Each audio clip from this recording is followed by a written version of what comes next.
मेहनत का फल मिलता ज़रूर है, गुरूर है तो टूटता ज़रूर है।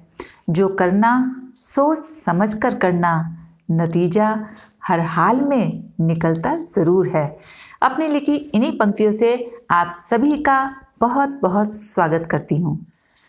सुख और दुख ये तो जीवन का हिस्सा हैं, लेकिन कुछ आदतें ऐसी होती हैं जो आपको बहुत ज़्यादा खुश और सुखी बनाती हैं, लेकिन कुछ आदतें ऐसी भी होती हैं जो इंसान को दुखी और जीवन में मुसीबतों का कारण बन जाती हैं। तो आज हम बात करेंगे उन्हीं आदतों के बारे में जो आपके दुख का कारण बनती हैं। तो चलिए बिना देर किए शुरू करते हैं आज का वीडियो। तो फर्स्ट पॉइंट है कंपैरिजन। लाइफ में कभी भी आपको अपना कंपैरिजन किसी से नहीं करना चाहिए। ज़्यादातर लोग दुखी इसलिए नहीं हैं कि उनके पास चीज़ें कम हैं, बल्कि वो इसलिए दुखी हैं कि सामने वाले के पास बहुत ज़्यादा चीज़ें हैं, और जब सामने वाले के पास वो ज़्यादा चीज़ें देखते हैं तो उन्हें अपने पास जो भी चीज़ें होती हैं वो बहुत ही कम लगने लगती हैं, जिससे उनका मन बहुत ज़्यादा दुखी हो जाता है। देखिए, ये तो बिल्कुल उसी तरह से हुआ कि एक एग्जामिनेशन हॉल में अलग अलग सब्जेक्ट्स के बच्चे बैठे हुए हैं।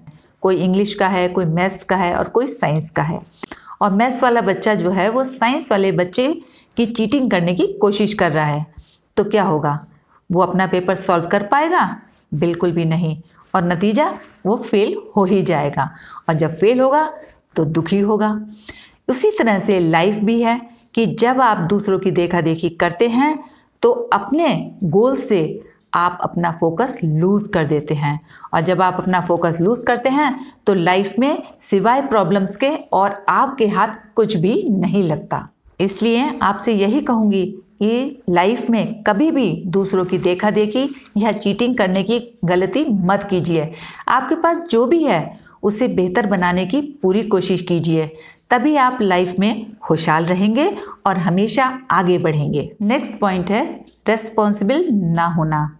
देखिए, सभी इंसान ये चाहते हैं कि वो जहाँ भी रहें लोग उनकी इज्जत करें, उन्हें प्यार करें, लेकिन जब ऐसा नहीं होता है तो उन्हें बड़ा दुख होता है। वो सोचते हैं कि ऐसा क्या करें जिसके कारण हमें लोग माने, हमारी इज्जत करें। तो देखिए, इसका सबसे बड़ा जो रीज़न है वो ये है उनका इर्रेस्पॉन्सिबल बिहेवियर, यानी कि गैर जिम्मेदाराना व्यवहार। तो अब जिम्मेदारी का मतलब समझ लेते हैं। देखिए, किसी ने आपसे किसी काम को कहा और आपने कर दिया, और आप ये सोचें कि आप एक बहुत ही जिम्मेदार आदमी हैं, तो ये बात बिल्कुल गलत है। देखिए, जिम्मेदारी का मतलब है कि आप जिस जगह पर रहें, जिन लोगों के साथ रहें, उन लोगों के बिना कहे आप उनके लिए काम करें, उसे कहते हैं जिम्मेदार होना।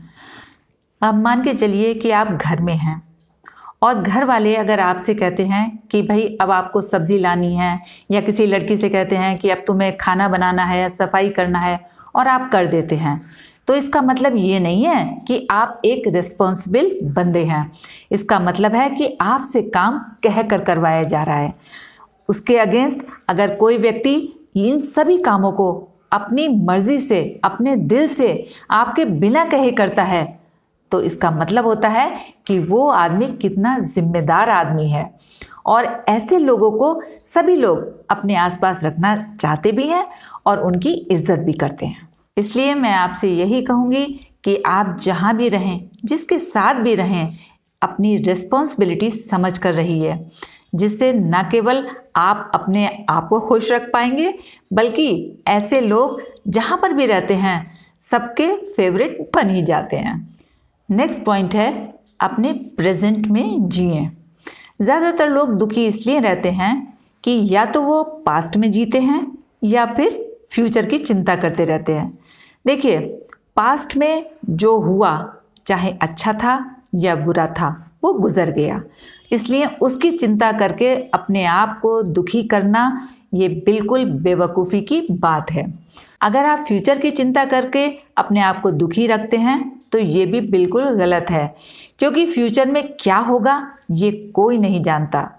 इसलिए अपने आज में जिए, क्योंकि आपका आज ही आपका कल निर्धारित करता है। क्योंकि अगर आज आप सही बीज बोएंगे तभी आप कल सही फसल काट पाएंगे। इसलिए आपसे यही कहूँगी, जो गुजर गया कल उसकी चिंता मत कीजिए और ना ही आने वाले कल की चिंता कीजिए। अगर चिंता करनी है तो अपने आज की चिंता कीजिए ताकि कल आपका भविष्य सुखद हो सके। नेक्स्ट पॉइंट है थैंकफुल ना होना। ज़्यादातर लोग इसलिए दुखी हैं कि वो किसी के प्रति भी थैंकफुल नहीं होते। थैंकफुल होने का मतलब ये नहीं है कि किसी ने आपके लिए कुछ काम किया तो आपने उसको थैंक यू कहकर अपनी रिस्पॉन्सिबिलिटी ख़त्म की। जब कोई भी व्यक्ति आपके लिए कोई काम करता है और आप उसके लिए अपने दिल में सम्मान का भाव रखते हैं और दिल से धन्यवाद करते हैं, तब आपका जो ये थैंक यू है, ये धन्यवाद है, ये ना केवल उस व्यक्ति तक बल्कि ये ईश्वर तक पहुंचता है। देखिए, ईश्वर को किसी ने नहीं देखा, इसलिए आपसे यही कहूँगी कि जो लोग भी आपके जीवन को आसान कर रहे हैं, चाहे वो आपके घर के नौकर हैं, फैमिली मेम्बर्स हैं, रिलेटिव्स हैं या फ्रेंड्स हैं, उनका दिल से सम्मान ज़रूर कीजिएगा, धन्यवाद ज़रूर कीजिएगा। क्योंकि जो लोग इन लोगों का सम्मान नहीं करते हैं तो ईश्वर भी उनसे कभी भी प्रसन्न नहीं होता है। और जो लोग इन लोगों का दिल से सम्मान करते हैं उनकी ज़िंदगी हमेशा ही आसान होती चली जाती है। फिर चाहे परिस्थितियाँ कितनी भी खराब क्यों ना हो, उनको मुसीबतें छू भी नहीं पाती हैं। और लास्ट और सबसे इम्पॉर्टेंट पॉइंट है कंट्रोल, यानी कि खुद पर संयम रखना। अपने आचार, विचार और व्यवहार पर कंट्रोल रखने से ही व्यक्ति को अपने जीवन में मुसीबतों का कम से कम सामना करना पड़ता है। देखिए, जो आप सोचते हैं वही आप बोलते हैं और जो बोलते हैं वही आपके व्यवहार का हिस्सा भी होता है। और यही बातें आपके जीवन को आसान या मुश्किल बनाती हैं। इसलिए जब भी बोलें सोच समझ कर बोलें और जब व्यवहार करें तो भी बिल्कुल सही व्यवहार करें। एक बात हमेशा याद रखिएगा कि जो भी आप देंगे वो कई गुना वापस लौट कर आएगा। अगर आप प्यार देंगे तो कई गुना प्यार आएगा और अगर आप नफ़रत देंगे तो वो भी कई गुना आपको झेलनी ही पड़ेगी। एक बात और, अगर कभी ऐसी भी परिस्थिति आ जाए कि आप चाहकर भी किसी के साथ सही व्यवहार ना कर पाएँ, तो ऐसे में आप उससे थोड़ी दूरी बनाकर रखें, वो भी बिना झगड़े के और बिना बहस किए। क्योंकि बहस और झगड़ा ये आपके जीवन में मुश्किलों को ही बढ़ाते हैं। इसलिए अगर आप चाहते हैं कि आप हमेशा खुशहाल रहें तो इन सब चीज़ों से हमेशा ही दूरी बनाकर रखें। तो ये थी वो छोटी छोटी बातें जो ज़िंदगी में बड़े बड़े बदलाव लाने के लिए काफ़ी हैं। इसलिए इनको अपनी ज़िंदगी में ज़रूर शामिल कीजिएगा ताकि हर रोज़ आपकी ज़िंदगी बेहतर बन सके। उम्मीद करती हूँ कि मेरी बात आप तक ज़रूर पहुँची होगी। आज के लिए बस इतना ही। वीडियो में अगर कुछ अच्छा लगा हो तो साथ रखिएगा, वरना जाने दीजिएगा। फिर मिलते हैं एक नए वीडियो में। तब तक के लिए जय हिंद, जय भारत।